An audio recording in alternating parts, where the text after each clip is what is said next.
mwiza bene data bakundwa muri Kristo Yesu, nongeye kugusuhuza wowe uduteze amatwi. Ikiganiro ni ibimenyetso birindwi by'uko Imana iguhamagarira umurimo. Hari igihe ujya wibaza ibikubaho ukibaza nabaye iki, nararwaye, ukumva ufite inyota yo gukorera Imana, ukumva uri guhatwa gukorera Imana, kuvuga Imana, ukumva warahindutse, urebye ukuri kurya, ukuri kunywa, ukuri kwambara, ukuri kugenda, ibitekerezo ufite mu mutwe, ikintu urota hafi, ukumva Imana yaragwiriye muri wowe, ukibaza ese ni ukubahamagarwa, aho sinarwaye, aho sinasaze, ukibaza ngo bite byanjye, ukumva ufite amavuta, kumwe umuntu wumva ngo ndumva ndi mu mavuta. Hari abantu bamwe babivuga. Ndagira ngo nkuganirize, naguteguriye ibintu birindwi ushobora kwibonaho ukamenya kuri mu muhamagaro w'Uwiteka Imana yaguhamagaye, ugafata gahunda yo gukorera Imana, kuko burya biragoye ko umuntu yakorera Imana atarahamagawe. Gukorera Imana ni ukwigomwa, nta bihembo birimo, nta mafaranga arimo, gusa Imana ishobora kubiguheramo umugisha nayo akaza, ariko utangira ntayo. Niyo mpamvu gukorera Imana ari nko kwiyemeza kurwana. Ubundi uba uhagurukiye kurwanya Satani, uba usinye ko wiyemeje kumurwanya. Reka rero nguhe ibintu birindwi naguteguriye by'ibimenyetso bizagaragaza ko Imana yaguhamagariye umurimo. Turifashisha ibyanditswe muri Yeremiya 1:5, haba ijambo rivuga ngo nakumenye ntarakurema mu nda ya nyoko. Iri jambo ni ijambo rikomeye. Hari abantu benshi bibaza batese Imana yarampamagaye. Hari n'abumva umutima ubasunikira kuyikorera ariko bakagira ubwoba cyangwa bagatekereza ko batabishoboye.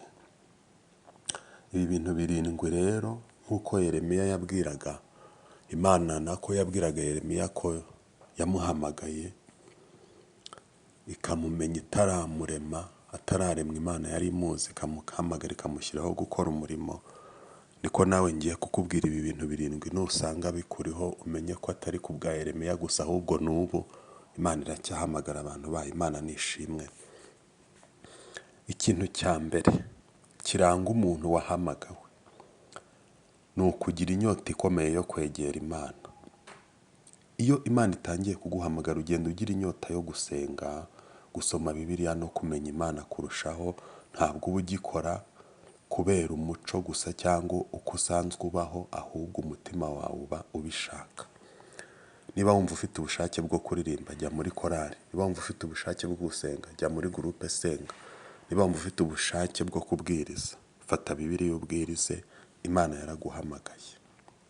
Kugira inyota ikomeye yo kwegera Imana. Icya kabiri, ujya wumva umutwaro w'abandi uwufite, ukumva ufitiye urukundo abandi bantu. Utangira kubabazwa n'abari kure y'Imana, abarwaye, abababaye cyangwa abari mu byaha, wumva ushaka kubafasha no kubasengera.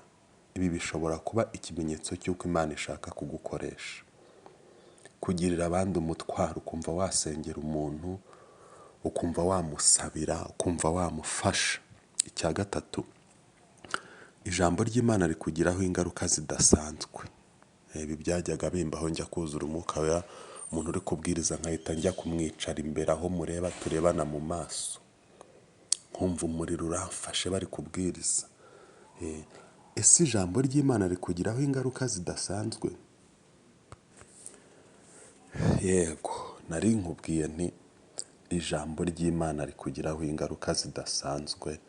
Bakwigisha ukumva urafashwa, ukumva wasimbuka, ukumva umutwe wuzuye umunezero, bishashi by'amavuta, ukumva ijambo ry'Imana riri kugutunganya. Ugomba kumenya ko ari ikimenyetso cya kane kigaragaza ko Uwiteka Imana yaguhamagaye.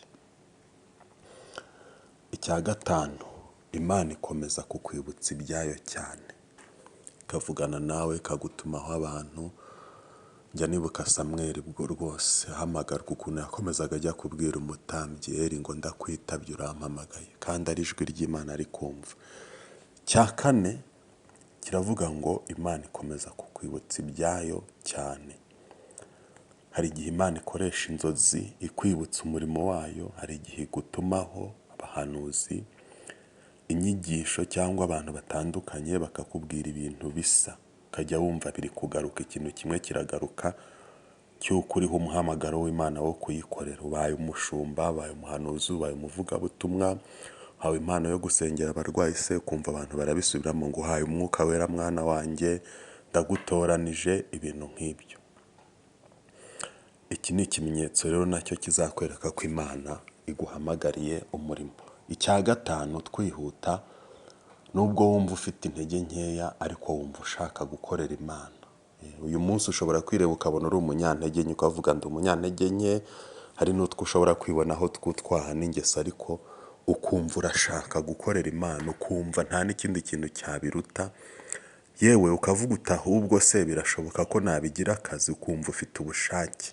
Icyo ni ikimenyetso cy'uko wahamagawe. Mose yavugaga ko atazi kuvuga neza ngo afite inenge. Yeremiya we yabwiye Imana ati ndacyari muto. Ariko Imana yakomeje kubakoresha. Guhamagarwa ntibishingira ku bushobozi bwawe, hoya, ahubwo bishingira ku bushake bw'Imana. Ntabwo wavuga ngo nta modoka mfite, ngo nta mafaranga mfite, sinizi Icyongereza n'Igifaransa. Imana irashoboye ibyo byose.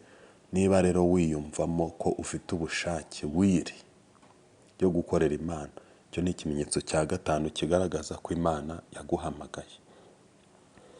Gatandatu, ugira impano zifasha abandi. Uko iminsi yicuma utangira kwiyumva uri umunyempano, ukajya unabibona. Birashoboka ko ushobora kuririmba abantu bakavuga bati turafashijwe. Wakwigisha ijambo abantu bakakubwira turakoze ndafashijwe.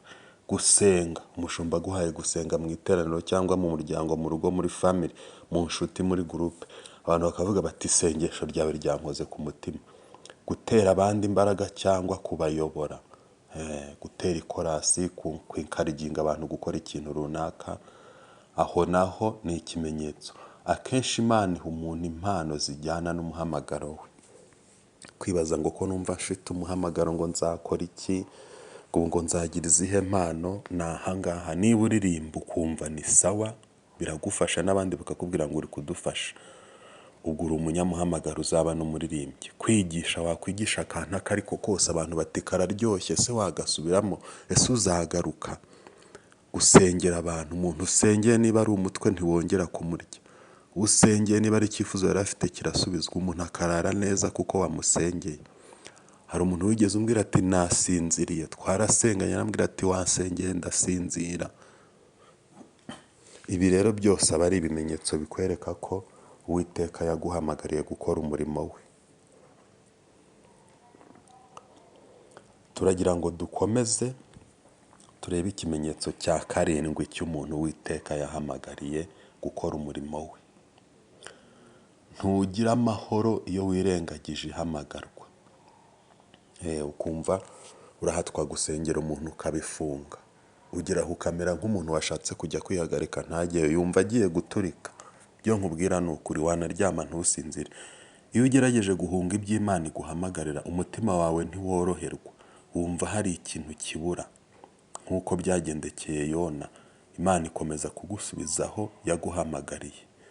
Yona yagendaga ahunga, ariko Imana yamutwaye mu nda y'urufi iramwihutisha cyane.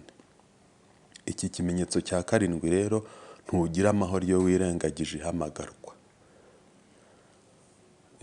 Mbere yuko tujya ku musozo, reka ngo usubiriremo ibintu 7 bigaragaza umunyamuhamagaro, ibintu wakwibonaho ukumva ko Imana yaguhamagaye. Twasomye Yeremiya 1:5 rivuga ngo nakumenye ntarakurema. Reka mbinyuremo nihuta. Ugira inyota ikomeye yo kwegera Imana. 2, wumva ufite umutwaro w'abandi, ukumva ukunze abandi kubasabira. 3, ijambo ry'Imana rakugiraho ingaruka zidasanzwe, ukumva utareka kuryumva. 4, Imana ikomeza kukwibutsa ibyayo cyane, ikagutumaho, ikakuganiriza, ukarota. 5, nubwo wumva ufite intege nke rimwe na rimwe, wumva ushaka gukorera Imana. 6, ugira impano zifasha abandi. Ikintu cyose ukoze gifasha abandi. Uririmbye, wigishije, usenze, uteye ikorasi, uhumurije umuntu mu magambo bisanzwe, umuhamagaro ufite uba umeze nk'impano n'ubundi ufite. 7, ugira amahoro. Ntushobora kugira amahoro, murambabarira, iyo wirengagije ihamagarwa. Usa n'ushaka gukwepa, wumva ubuze amahoro, no kurya bikakunanira, ukumva umubiri wose n'ubwonko n'ibitekerezo birakwibutsa ko hari ikintu utarakora runaka, nturamusengera, nturasoma ijambo ry'Imana. Jya umenya ko wahamagawe utari nk'abandi. Mu gusoza rero bene data, niba ubona bimwe muri ibi bimenyetso mu buzima bwawe nk'uko mbikubwiye, ntukirengagize ijwi ry'Imana. Jya wumvira Imana, senga, ushake inama z'abayobozi bo mu mwuka, abashumba n'abandi, kandi wemerere Imana ikuyobore. Ndasoza nkubwira ngo Imana ntihamagara abashoboye gusa, ahubwo ishoboza abo yahamagaye.